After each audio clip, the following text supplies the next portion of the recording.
Hello, I'm Tara Brabazon. I'm the Dean of Graduate Research at Flinders University, and welcome to Vlog 40, Sharing Success. And wow, have we got a success story to talk about. It's my pleasure to introduce the wonderful Glory Gatwiri to our video and vlog audiences. Many of you know her already.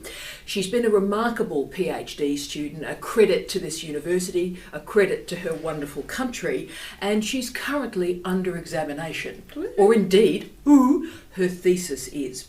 But her journey through her candidature is absolutely exemplary.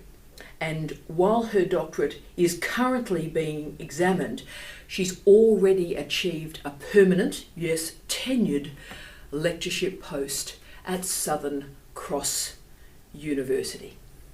It's an amazing experience. Can I say, her mother and her wonderful sister are sitting about 5 feet over there. So they're as excited as we are, and I'm so thrilled to have her family with us today. We are so proud of her in the Office of Graduate Research, but she has a very special vantage point from which to speak. Because I'm aware so many of our students out there get depressed. I'll never get a job. What's going to happen? How is my life going to progress?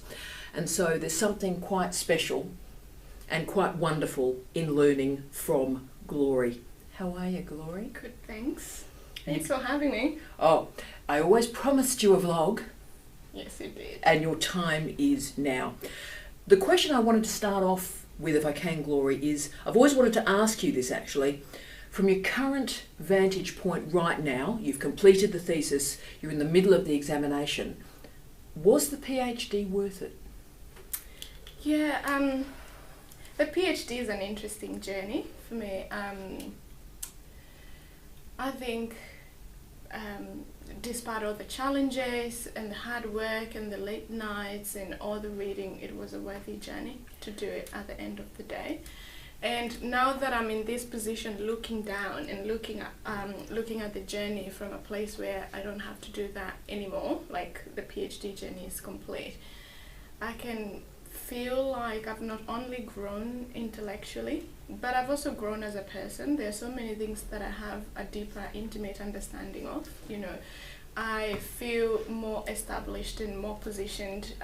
I feel like my voice has matured on so many issues. So even if it wasn't ever to get a job, just my growth, my own self-development has just been really, really incredible. So from that perspective alone, it's been really, really good. And also the other thing is that the PhD has raised my credibility. So I feel like I'm an expert in something little in this big planet of ours. So it raises my credibility. It gives me a positioning, a voice, a space in which I can speak about a few things that I'm passionate about that need to be talking about. So all those things, you know, plus the job have been really, really good for me as a PhD student. And that's so powerful. So the employability matters, obviously employability matters, but that personal growth and that personal journey, you mostly only realise a few years later. But Glory's always had that reflexivity, and she's certainly showing it today. Next question, if I can, Glory. What do you think are the benefits or indeed the gifts that come from enrolling in a complicated program like a PhD that's emotionally so challenging? But what are the benefits, what are the gifts that it can bestow? Okay, so personally, I would think the beauty of enrolling into a PhD is first of all just recognizing the beauty in research. It's all about recognizing new knowledge and also realizing there's so much that we are yet to know. The more you do a PhD, the more you read all these books, the more you realize how little you know. And I think that has been a humbling experience in me doing this PhD. You know, I spent so much reading, so much stuff to write the thesis. But the more I read, the more I felt, God, I barely know anything, you know, because there's so much stuff to learn. So the benefit of doing a PhD is first of all a humbling one in recognizing the little that we know and the journey ahead in terms of research and how much work we have to do.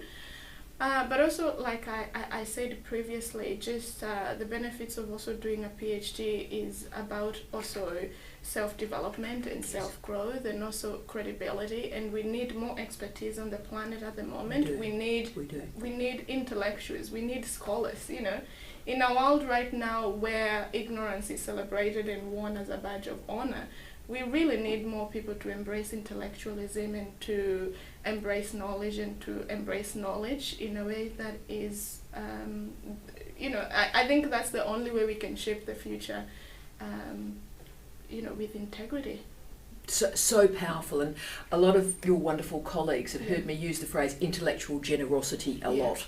And what I mean by that is, you've expressed it much better than I ever do, that it's about actually being humbled, knowing a lot, but humbled to know how much more there is to know. Yeah, absolutely. And a PhD should do that, and coming to life with excitement and motivation to learn, and humbled by the great minds that exist on the planet. That's the perfect combination. You are a star. Hard question, which might be incredibly beneficial for our current students. If you had your time over again, what would you do differently? Really, It's a hard question, I know. It's a hard question because there's so many things actually I wish I had done differently. Wow.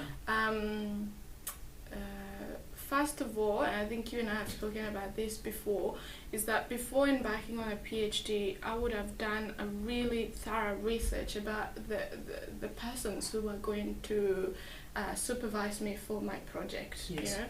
So just because someone seems knowledgeable about race and about gender and about issues that you're passionate about doesn't mean that they'll end up being the perfect cut for you when you're doing your research.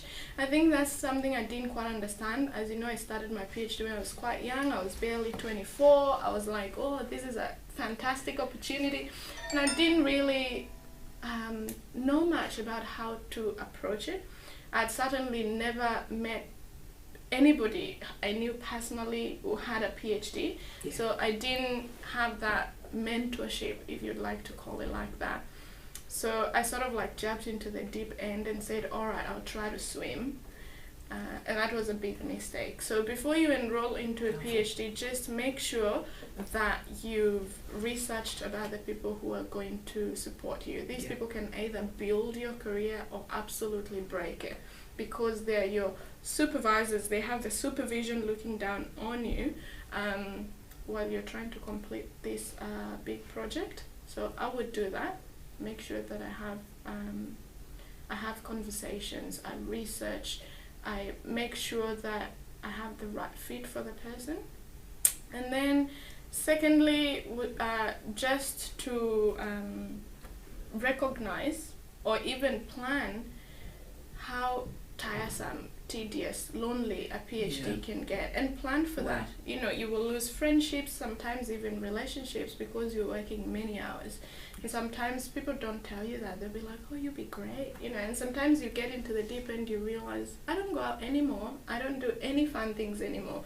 And sometimes this can be a big trigger for things like depression and anxiety and all those things.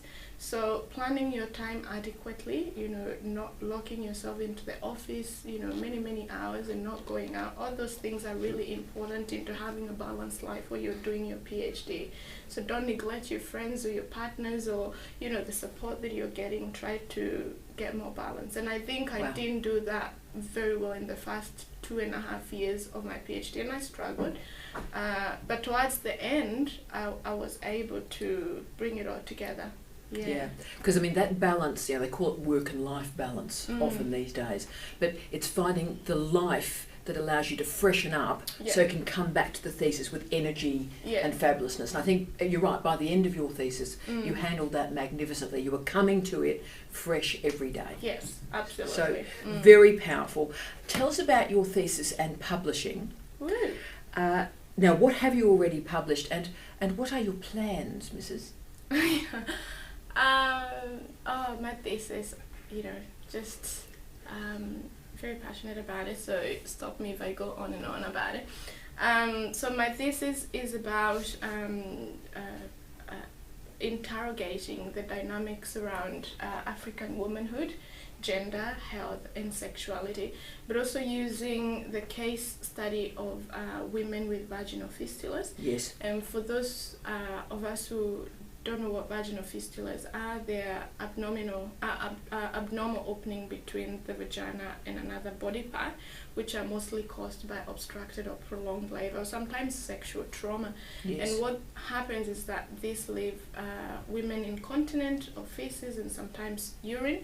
So I wanted to use the stories, or to listen to the stories of black African women with incontinent bodies, and to see how they're positioned in society, and also just to use literature, previous literature that has positioned the bodies of women as being out of control, because we have bodies that leak, mostly.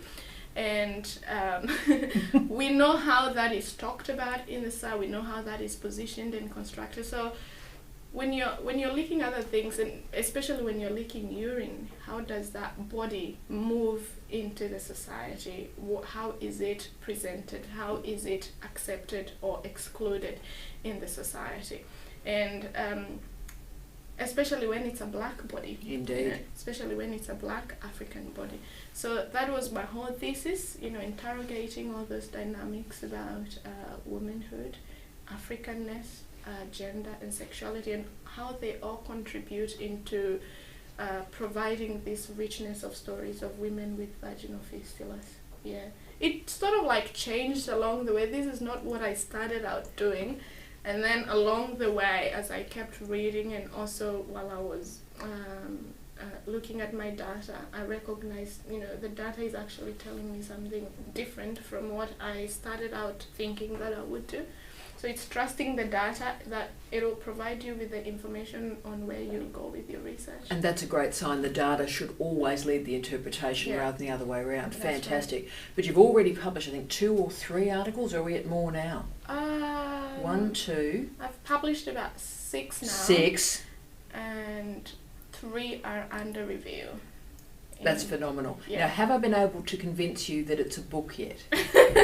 I'm still working on that. So when I finished the thesis, I'd already had 6 publications to go, but also I decided to write 3 more in collaboration with another academic from public health, because we'd already started that conversation earlier on. So those are under review. I haven't started on the book, and I think the monograph, I thought I would start on the monograph when we get the changes back for the examiners, so that they can tell us what we should improve and what changes we should make, and then the final version, we will turn it into a monograph. She's very wise, isn't she? And that we will do. The world needs to read this as a book. Okay. The world does need to read this as a book. And as you've rightly said, the data is so rich, so evocative, so profound, but your interpretation and analysis of it, your guts, your heart, your commitment in response to that data is just remarkable. Now, we've talked about publishing in the book. I need to now talk about the job. You've done something spectacular. You've got a lectureship, a permanent lectureship in an outstanding Australian university. So how does that feel? I'm always aware, when I was a very young person, I went off and did a job not as good as yours, can I say, but I was on my own, and you're arriving in a place you don't know anybody. So how are you managing the excitement of that, but also that sort of fear that must be a part of it as well? I think I was just telling Mum the other day, I'm still in shock, like I'm almost in denial. Like I was like, is this really happening to me? How did this happen, really? And it's not that I think I can do it, but there's also an element of disbelief in being able to secure that position, mostly because it's such a good position, and also it's permanent. And when I've been doing my PhD, I've been hearing a lot of stories about how it's going to be terribly hard to get work, and I know that firsthand. And especially permanent work, you can get contract work, or because as you know now, there's a lot of casualization of academia. So I was worried that was going to be my own story. So you can imagine my disbelief at the moment. But I'm also really excited because I take it as an honor to be able to be in a position where I can pass knowledge and I can mentor and teach with compassion and kindness. You know, some of the people who've have really influenced me in my academic journey have been incredibly kind and, like you like to say, intellectually generous. So that is something I want to emulate as an educator, as Freire said, to teach with love and with humanity and with compassion, and to always make sure that by the time you leave your class, you leave your students with a certain level of critical consciousness to be able to challenge their own thinking about life, challenge their own existence, and not just to accept it as normal, to ask questions, to challenge, So that is my goal as a teacher, is to make sure that I, ruffle a few feathers here and there. But I'm also a bit scared, it's a new place. No friends. I've spent the last 3 years in Adelaide here trying to make friends and start all over again, because I was in Melbourne before, and before that I'd come straight from Kenya. So it feels like every couple of years I'm having to move to a place where I don't know anybody. So there's that element of, am I gonna do it? And also there's the element of feeling a little bit of imposter syndrome, like, am I really up to this?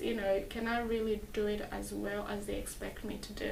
And I'm working through that slowly. I'm just being very honest about, the emotions around it. Because it is frightening. It is frightening because it's new and it's innovative, and expectations will be on you. Yeah. But always have a short blondine's voice in your head going, back yourself, girlfriend. That's right. Because you are as astounding as we all think you are.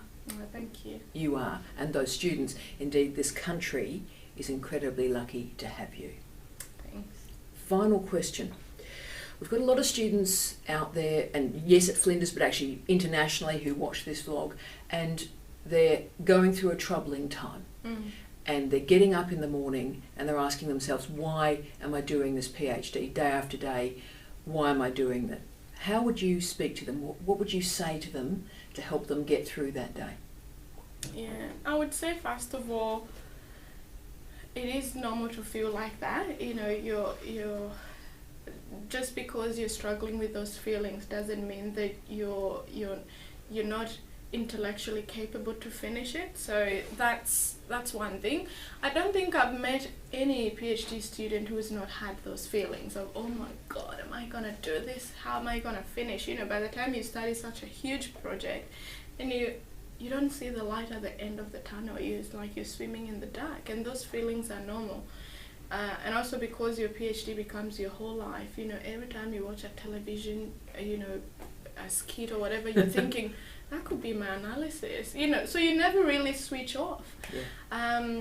So first of all is to make sure that, or at least what I did to help me navigate through these feelings of feeling a bit unsure, is to make sure that I was very clear on my research question. The moment you're clear on that, it really helps to narrow down what you should read, how you should read it, how you should analyze it. Because when you're not very clear on your research question or questions, you're going like this. You're reading anything and everything and really waste a lot of your time. And at the end of the day, you're feeling, I'm not making any progress, because you're not really, there's not a central point at which you can go, all right, I'm focusing on this one thing. So that helped me a lot to shift from reading everything that was revolving around black women to actually shift on black Kenyan women, not just every African woman. And then secondly, what I did was to make sure that I wrote every day. It didn't matter how bad of a day I was having, I had to write something, and it was, some days it would be 200 words, and other days it would be a good day, I would have 2,000 words. It just depended on how much you've read and how much if you don't have writing block at that day. So make sure you write every day. That's how I was able to measure my progress, So 250 words a day, even if you read one article or two and summarize that into 200 words, it will go somewhere at the end of the day, even if you don't know where at this point. It will go somewhere at the end of your thesis. because I do believe the reason why people feel stuck is because they don't see progress. But when you're doing little things like this, you do see the progress, you do feel the progress. And also surround yourself with, you know, people who encourage you, you know, and people who support you and uplift you. If you're always in a negative energy space, you know, where, you know, nothing can be done, nothing is possible, and oh my God, I'm so, you know, I can't do it. You know, sometimes you need to be able to move into a space where there's a person saying, you can do it, you really can do it. And surrounding myself with those kind of people, and I've been incredibly lucky because I've had a really good supervisor, plus also I've got a really good supportive family that helps a lot. So, and I know not everybody is as privileged as I am to have those things, but those would be my tips. And also to know that we are here. If you're struggling, just, you know, I'm on Facebook, you're on Facebook, you know, like reach out, ask questions, say, what can I do? What did you do? Like, you're not alone in these struggles. Yeah. You are terrific. Glory, you are a credit to Flinders University. You're a credit to Australian higher education. And if anybody has any doubts about what we at Flinders can do for the planet, what research training can do for the planet, I think Glory can answer those questions. She is a stellar human being, a stellar teacher, a remarkable writer, and the future of higher education is very, very safe in her hands.